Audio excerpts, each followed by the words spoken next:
Hari ini Bapak Ibu, orang ramai menyolatkan jenazah itu karena ada kepentingan. Misalnya dia tokoh politik. Kalau si Fulan itu meninggal, semua kepala-kepala itu turun Pak. Mulai plat hitam, plat kuning, plat merah keluar turun. Kenapa? Karena dia hormati jabatannya, dia hormati kekayaannya.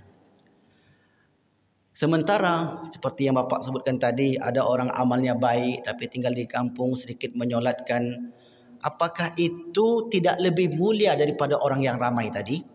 Itu pertanyaannya Pak ya. Belum tentu Bapak Ibu.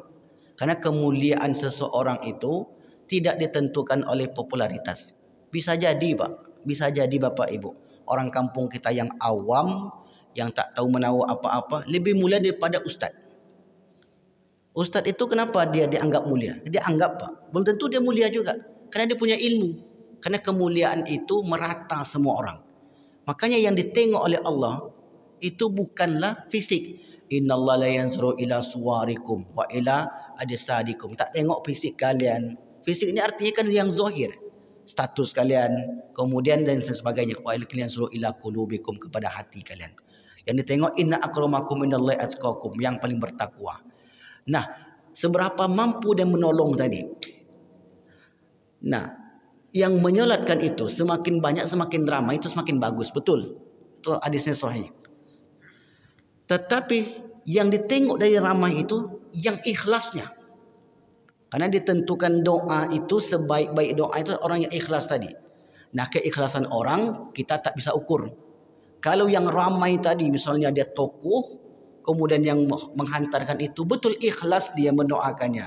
Ya Allah, saya mendatangi kubur dia ini karena memang dia berjasa. Banyak ilmu yang disampaikannya. Banyak yang sudah dibuatnya untuk negeri ini. Datang dia karena mengingat jasanya tadi, berarti itu.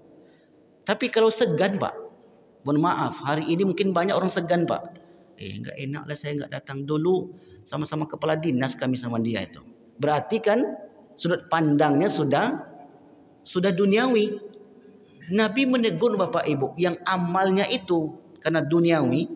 Faman kanat hijratuhu. Ini hijrah bersama Nabi nih Pak. Dari kota Mekah ke Madinah. Siapa yang hijrahnya itu untuk menikahi wanita Ansar, wanita perempuan, dan untuk berdagang di Madinah. Karena penduduk Mekah itu pedagang. Maka hijrahnya itu dia dapatkan itu saja. Karena ada sebagian sahabat dia ikut hijrah bersama Nabi. Banyak gelombang hijrah, dia pun ikut hijrah. Yang sahabat yang lain tu niatnya karena Allah. Tapi yang lain itu niatnya untuk mendapatkan keuntungan duniawi. Nah, semacam ini yang dinilai oleh Allah adalah keikhlasan tadi. Maka zahirnya kita tengok, Masya Allah, ramai sekali yang menyolatkan. Tapi begitu ada orang yang alim, karena tidak dikenal publik, hanya segelintir orang saja. Jadi, banyak sedikit itu ditentukan memberi syafaat karena keikhlasan dalam berdoanya tadi. Kan yang lebih bagus, banyak yang datang tapi dia ikhlas betul-betul mendoakan si fulan tadi. Maka yang tak bisa kita ukur adalah apakah mereka itu ikhlas Ustaz. Wallahu a'lam bishawab. Dan yang bisa kita tengok itu yang zahir saja Bapak Ibu. Nufawwitu bil asra'ir. Kita serahkan yang rahasia-rahasia itu kepada Allah Subhanahu wa taala. Tapi, ini ada tapinya. Kalau memang yang ramai tadi, dia datang ke pemakaman, ikut menguburkan, mendoakannya dengan doa yang ikhlas, ikut solat dengan solat yang ikhlas, bukan karena dia dulu temannya ini, bukan karena dulu dia ini, begini. Betul-betul karena Allah datang situ, ini yang paling bagus. Bahkan, kalau sampai 40 lebih yang ikut menyolatkan itu, maka orang ini akan memberikan syafaat nanti. Tapi yang seperti apa yang 40 orang ini? Apakah setiap 40 yang ikut menyolatkan jenazah itu akan memberikan syafaat dari doa-doanya itu? Semuanya tanpa terkecuali, atau orang yang betul-betul ikhlas karena Allah? Maka disebutkan oleh para ulama, orang yang betul-betul ikhlas karena Allah Subhanahu wa taala. Mudah-mudahan saja. Mudah-mudahan saja orang yang ramai itu karena dia baik di kehidupan masyarakatnya, sehingga orang datang beramai berbondong-bondong menyolatkannya karena kebaikan orang tersebut, bukan kepentingan dunia tadi. Karena pernah juga bapak ibu terjadi. Ketika sampai di sana jumpalah.